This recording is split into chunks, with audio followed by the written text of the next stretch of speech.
Golly, what a year. I'm talking about 1980, of course. Hope everyone's doing well. So, Rockboy 680, several months ago, did a contest. He wanted people to pick a decade and name their favorite album from each of those 10 years. It was a fun contest. I enjoyed watching everybody's entries. Made an entry myself. Wasn't totally pleased with it because I picked 1960s, which is my favorite decade. But it was top heavy with Beatles. I ended up with, I think, 6 years a Beatle choice, which was accurate and true, but didn't make for much variety, unfortunately. And I remember thinking at the time it would be fun to do instead maybe your top 10 albums from each year of a decade, whichever decade you pick. But of course, you're talking 100 albums there, and you're talking like a 2 hour video. As much as I talk, you're probably talking about like a 3 or 4 hour video. So I thought instead could break them up into individual years, do your top 10 or whatever favorite albums of 1960, 61, and on down the line. And I still want to do that. Problem is, there's a lot of albums from the 60s that I don't have, so there'd be gaps. But others had the same idea that I did, apparently, because shortly after that contest, I started seeing Rockboy, Ross Goodall, and a couple of others who I can't remember right now, started just picking a random year and talking about their favorite albums from that given year. And they didn't really do them in order. They just sort of jump around. They might do 1978. The next one might be 65, 1983 after that. They kind of stopped doing that, and I wish they would have kept on going because they were fun to watch. But I had a similar idea, like I said, and not exactly sure why, but I settled on the year 1980, which turned out to be a good choice, I think. So one thing, I mean, that was just a really good time in my life. The early 80s, first half of the 80s, late 70s. I was a kid, middle school, high school, first couple of years of college. Music was really good. During the 70s, when I was a little kid, big Beatle fan, and then got into the Rolling Stones as well, Motown and the Who and all that. Like 60s stuff. I didn't really like the current music of the 70s at the time.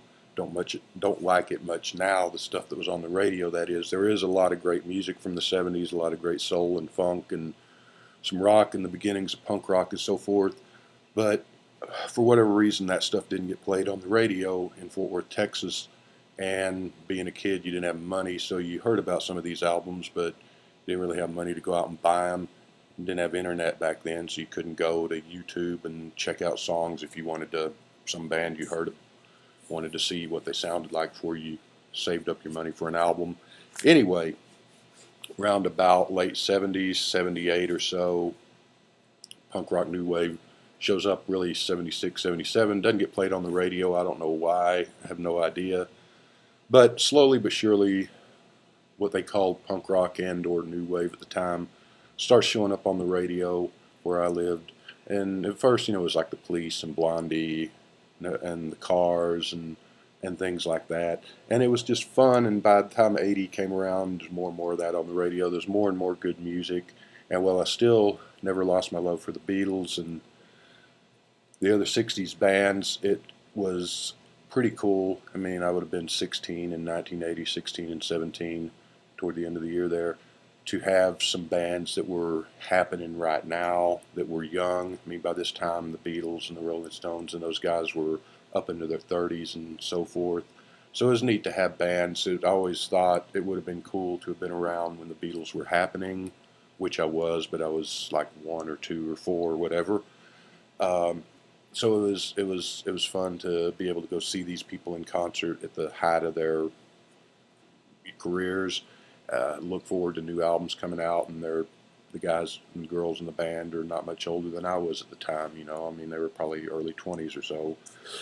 So what I did was settled on 1980, and I knew, like I said, that it was a good year for music until I delved into this and started researching and having fun with it, I didn't realize exactly how great a year, just a abundance of riches 1980 was. So what I did initially was I got my Big Chief tablet and number 2 pencil out. I just started writing down. Oh, and let me real quick. I'm going to break this up because it's going to be a long video, so I'm going to break this up into several videos. Anyone that watches my videos knows that I tend to talk a lot. So if you're not, I'm talking about why I chose 1980 and how I went about doing it. I'm not going to do the list until the next video. Start the list till the next video. So if you're not interested in any of this, just skip ahead to the next video. But got out, pad and pencil, and started writing down albums off the top of my head that I knew came out in 1980. Broke my glasses the other day, by the way, and I went and got new glasses today, but they're not ready yet, so these are kind of duct tape and super glued together. That's why no glasses, so I really can't see much anything. Hope you all can see me. Started writing down albums off the top of my head that I knew came out in 1980. At that point, I wasn't worried about ranking them. I just wanted to just wool gathering, and everything I could think of came out in 1980.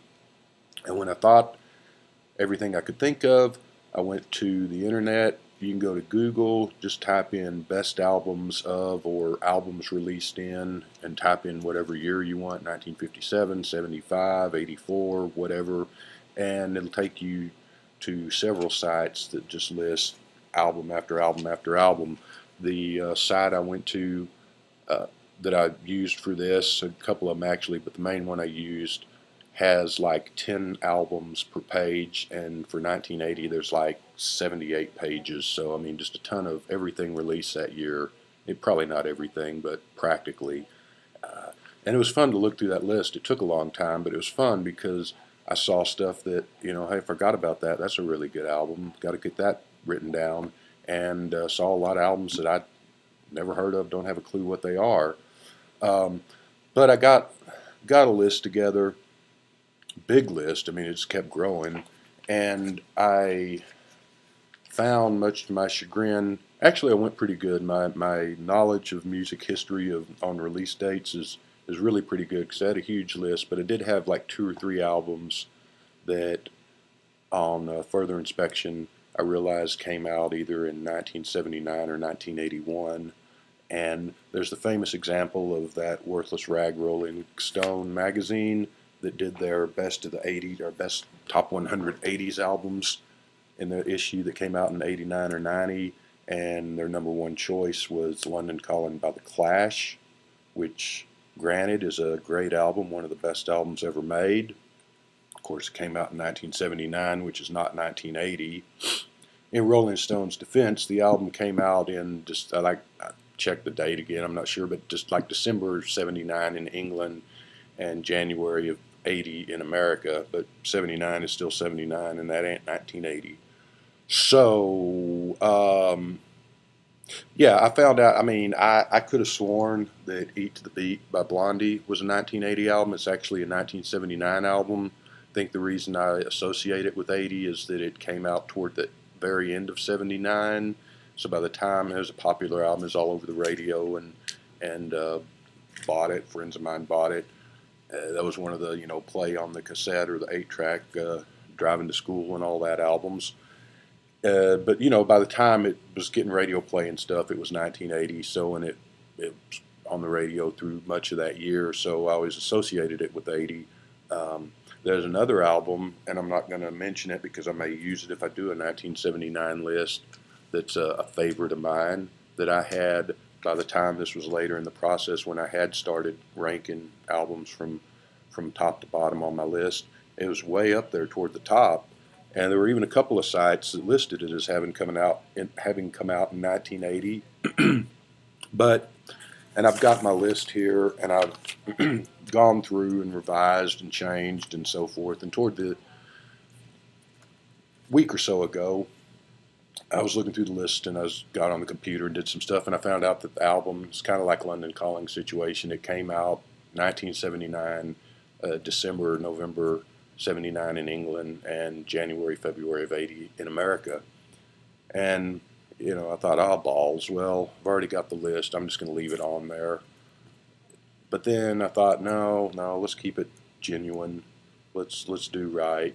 So I took it off, and of course that left a gap on my list.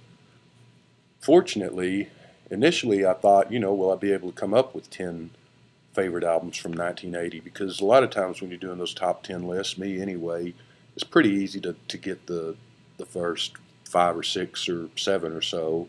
And then when you get down towards the last 3 or 4, you're kind of like, well, I don't know. I mean, I guess this record's okay. I guess that maybe could go in there, or Problem was getting 10 was no problem at all because my list was huge. And just pause, go down a rabbit trail real quick. 80, like I said, early 80s, great time of my life. Just being young, being in high school, being in college, running around with friends, had a great girlfriend. Life was good. Great memories of that time. So, I mean, that's kind of why I went back to the 80s, I guess, for this first list. But back to my point, I didn't have any problem with the top 10 list at all. In fact, it wasn't, I did have a problem. It wasn't how am I going to come up with 10 records from 80. It was like, how the world am I going to narrow it down to 10 records? And so when I had all the stuff, I'd looked through the internet list, gone off the top of my head, had just tons of records released that year written down. I sat down and started figuring up, what's going to go in what order, what's going to be left off. 10 was easy. So replacing that album that I found out actually came out in '79, plugging another record in there, that was no problem. But I got to 10 and I thought, good Lord, I mean, and there's certain musical years that are just wonderful, special, magical, whatever you want to call them. In 1967 comes to mind with Sgt. Pepper and Piper and Jimi Hendrix's first album, and there's tons out. 67, 79's a year like that. Turns out 1980 is a year like that too. And again, like I said, I knew it was a great year for music. But until I thought of doing it, listing my favorites from that year and really looking into it, I didn't realize how incredibly great of a year it was for music. So I came up with the albums. I got my top 10 list, and I thought, that's good, but and I'm just leaving some really great albums because 10 spots. And so I thought, well, I'll do 15. So I did that. It's the same thing, still just leaving too many great albums off. I'll do 20. I did that. Same thing. So I went to 25, and even at 25, I still am leaving a ton of just great music, great releases off. Thought I'd go to 30. No, 25 is ridiculous and over the top. 30 would just be absurd. So I capped it at 25, which, like I say, is too many. But there it is. I'm having fun doing this. I'm making it. I hope you all enjoy it. If you don't, if it's boring, turn me off and go watch something else. I don't know. Uh, I'm just having fun doing this, and maybe you all have fun watching it. I don't know. So I got my list of 25. One quick thing, I'm hoping I sound preachy on a soapbox. Some of the albums on the list of 25, everybody's going to know. Some of them, I don't think, or I'm thinking probably quite a few people are going to maybe heard of, never heard, or never heard of at all. Listen to what you want. Ignore me. You do what you want to do. Kind of would hope, maybe, I don't know. If there's an album that I talk about that you've never heard of, go to YouTube. You don't have to go anywhere because you're already here. Or go to Amazon or something, listen to some videos or song clips from the album. Maybe you'll find some new music that you like. Maybe you'll listen to it and think, man, that guy's crazy. This album's horrible, which is fine too. But, or if you don't want to do that, don't do it. It's fine. Yeah, so I got my list finally, like I said, at 25, which is way over the top, but there it is. But I also mentioned that left a lot of albums off. And when I say 1980 was a great, great year for music, let me tell you just how great it was, because here's just a partial list of the things that didn't make the cut for my list. At first, I'll go through some albums that bands that I don't necessarily dislike, but they're just not my thing, maybe, or they're just okay. That had albums in 1980. Dire Straits, making movies. Peter Gabriel, one of his self-titled. Rush, Permanent Waves. The Cure had an album out that year. Um, can't read my own handwriting. Don't know. Oh yeah, XTC. They're a good band. And these no, that's not XTC. I don't know what the hell that is. Uh, oh, Back in Black by AC/DC. How did I mix that up? U2 had an album out there, and so did the Police. Which I'll be honest, I can't stand either one of those bands. But the rest of these bands I'm naming, I like. AC/DC's fun on the radio. The Dire Straits pretty boring, but Rush is okay. Steely Dan had an album out. Gaucho, Queen, Genesis, Judas Priest. So those are the albums that they're okay bands. And a lot of people love them, and that's great. They're just not really my thing. Here's a list, things that didn't make my final list of some albums that are good to great by bands that I really like. Crocodile by Echo and the Bunnymen, Hotter Than July, Stevie Wonder, End of the Century, The Ramones, Telecon by Gary Newman, remember hearing my car, Scary Monsters, David Bowie, Freedom of Choice, Devo, More Specials by the Specials, Absolutely Madness by Madness, Doc at the Radar Station by Captain Beefheart, Crazy Rhythm, The Feelies, Just Can't Stop by The Beat, King of the Wild Frontier, Adam and the Ants, Black Sea by XTC, there's XTC, Kilimanjaro by The Teardrop Explodes, Flesh and Blood by Roxy Music, Triumph by the Jacksons, Ark of a Diver, Stevie Winwood, Cheap Trick's All Shook Up, Kate Bush, Panorama by the Cars. That's the Weird Cars album that always gets forgotten because the first two were so great and big hits, and Candy-O that came out in, 81 was a big hit, and then the one in 84, Heartbeat City was a big hit. Panorama had Touch and Go was the hit, but the rest of the album sort of disappeared and been forgotten in years since. And Mad Love by Linda Ronstadt, which admittedly isn't a great album. It's okay. I got a soft spot for it. So, I mean, that's what didn't make my list. And I didn't count all that, but that's 20, 30 albums. Name a year from the last 35 years where you got 20, 30 albums that good were released in that year. I couldn't. I don't know that I could name 20, 30 albums from the last 35 years that were that good.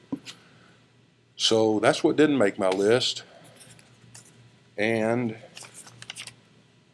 here, I'm not going to show it to you because it'll ruin all the fun, is what did make my list. And what I'm going to do is cut the video right here because it's way too long, and I'll come back and start on the list. And hope somebody watches it, but like I said, I'm having fun doing it either way.